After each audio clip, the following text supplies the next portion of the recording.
Hey guys, we are back with more of Module 3. We are going to jump right in and start discussing theories and models and the differences between the two. So bear with me as I read this definition for theory, and then we'll talk about it a little bit. So a set of interrelated concepts, definitions, and propositions that presents a systematic view of events or situations by specifying relations among variables in order to explain and predict the events of the situations. So in short, it's a systemic way of understanding events, behaviors, and situations. So these theories hypothesize the relationship between certain concepts to explain and predict behaviors. They provide health educators with a roadmap for developing evidence research-based and effective strategies for programs. So if that's what a theory is, what exactly is a model? A model is defined as a mixture of ideas or concepts taken from any number of theories and used together. So models draw from a various number of theories, and they help to understand a specific problem. So concepts taken from a variety of theories to describe the process of performing a behavior. So let's look at theories a little bit more in detail. So theories help by identifying why people are not behaving in healthy ways. They identify strategies. They provide direction and justification for program activities. And they provide insights into how best to deliver the program. So some common components of theories includes concepts, constructs, and variables. So the concept is the primary element or the building block of the theory. The construct is developed from the concept and to be used with a specific theory. And then the variable is how you are going to measure that construct. So let's look at it a little bit more closely here. So concepts are major ideas. Oftentimes when we're talking about behavior change, we're talking about those personal beliefs, these concepts. The construct, on the other hand, is developed to be used with those specific theories. So concepts that have been developed and defined for use in a particular theory. For example, a perceived behavioral control. And then variables. These are how we define or measure the constructs. So on a scale of 1 to 10, do you believe you can overcome the weather to exercise? So you have your personal beliefs that exercise is important, your perceived behavioral control that you can exercise and that you can do it, and then the variable would be how do you measure if you can actually keep up with that exercise? Will you be able to overcome the barrier of rain or of different weather? So those are the examples for concepts, constructs, and variables in the use of theories. Alright, so let's get down to the nitty-gritty of it. We're going to start breaking down some of these behavior change theories. And remember, these theories help explain how change takes place. Alright, so behavior change theories are at different levels of influence. So in our past video, we talked about those different levels. The intrapersonal, so your individual level theories, interpersonal, person-to-person theories, and then community level theories. So in this video, we're going to go through the intrapersonal theories, okay? And keep in mind as we're going through these that you will be choosing a theory to use within your program. Alright, so the first theory we're going to talk about is self-efficacy. Self-efficacy theory. And the focus of this theory is on the person's judgment of how well one can execute an action. It's a way to explain motivation. And here are the key constructs. They're looking at performance outcomes, vicarious experiences, verbal persuasion, and physiological feedback. So let's move forward a little bit and look at what self-efficacy theory looks like. So for each of those constructs, it's broken down here. Let's start talking about the performance accomplishments first. So for this theory, they believe that your performance outcomes in the past affect how much faith you have in yourself that you can complete this task in the future. So let's use an example. Let's talk about if I want to run a half marathon.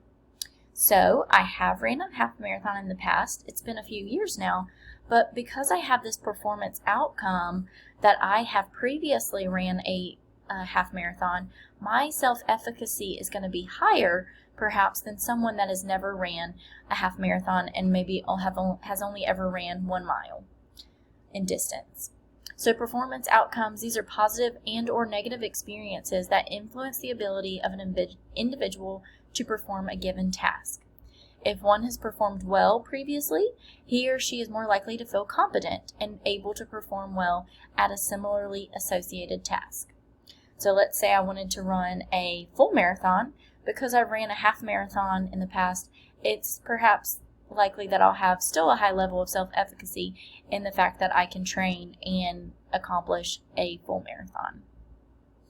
All right, so the next would be vicarious experiences. So people can develop high or low self-efficacy vicariously through other people's performances. And this is specifically so based on your peers and family.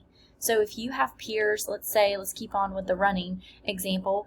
If I have peers that have ran half marathons or full marathons, it's likely that I will believe in myself and have a high self-efficacy that I too can accomplish those same goals and also run a half marathon or a full marathon.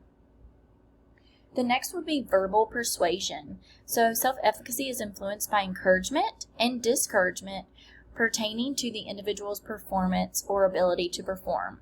Now this can work both ways, right? So if I have a coach, maybe I have a running coach or I'm in a running club and they tell me, yeah, you can do it, you've got this, you're gonna, beat your personal record for that half marathon, or you're gonna be able to run that full marathon. That verbal persuasion is going to influence my self-efficacy level. So if they're telling me I'm going to do a great job, I've got this, I'm going to do it, my self-efficacy is going to go up, that belief that I can accomplish my goal. However, on the flip side, if I have family members or friends saying, I don't know why you would run that distance, that just seems silly, I don't think you'll ever be able to accomplish that, then my self-efficacy level may decrease. All right, and our last one, physiological feedback. So people's experience sensations from their body and how they perceive this emotional arousal influences their beliefs of efficacy. So an example here is perhaps I'm starting my training for my half marathon and I feel butterflies in my stomach. I could interpret this as anxiety and just tell myself, oh, I can't do this, who am I to think that I could ever run that far? That's just ridiculous. Clearly I'm nervous and anxious and this is never going to work because I'm listening to that physiological feedback from my body. But I could also interpret that feeling as excitement. Maybe I'm excited, but I have butterflies in my stomach because I'm excited for this new challenge and that I'm going to, knock it out of the park. So that physiological feedback can be interpreted different ways, but it also has an effect on our self-efficacy.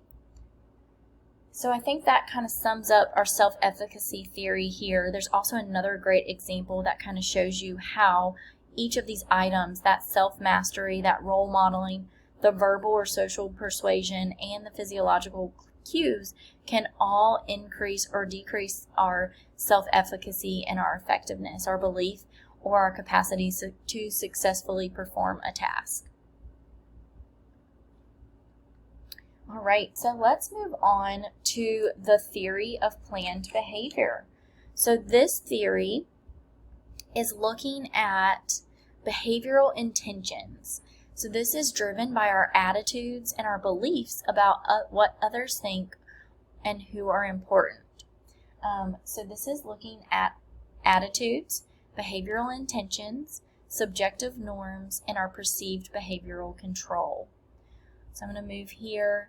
This is a nice graphic that shows you about our attitudes, our subjective norms, and our perceived behavioral control.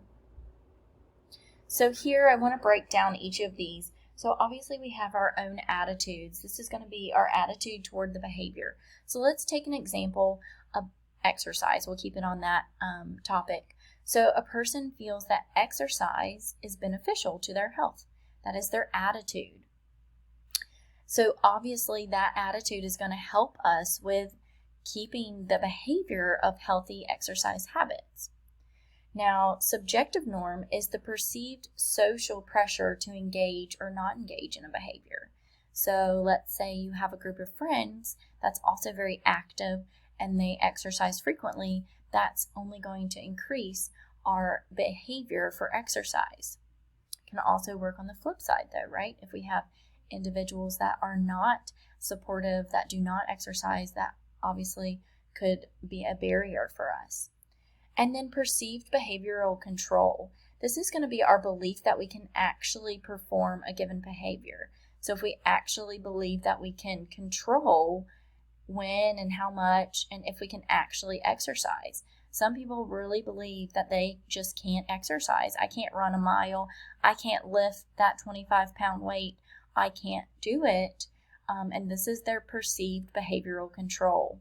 There is also a little bit of actual behavioral control because some of it is out of our control, right? It's not all in our control, our whole lives and our behaviors, but some of it is. And this theory is actually looking at those attitudes, those norms, and that perceived behavioral control. And that all leads to their intention. So if they actually want to make that change and then eventually into that behavior. So let's look at this with an example. So the attitude in this example is about getting tested for chlamydia, for STDs. So the attitude for this individual is that getting tested for chlamydia is a good thing, right? Because then they'll know their health status and they can reduce the risk of spreading STDs to other sexual partners. That subjective norm, perhaps their peers have been tested for STDs and they think it's no big deal. People who are important to me would approve of me getting tested for chlamydia. Their family would be proud of them so that they know their health status. Their friends or their partner, their sexual partner would want them to get tested. So this is that subjective norm, that it's normal in their area of life to get tested. And then perceived behavioral control. Getting tested for chlamydia is under my control. I can go to the clinic and request a test and have it done. And the intention then is I intend to get tested for chlamydia. And that behavior is they actually go and do it and they have the uptake of the chlamydia testing. So that is the theory of planned behavior there.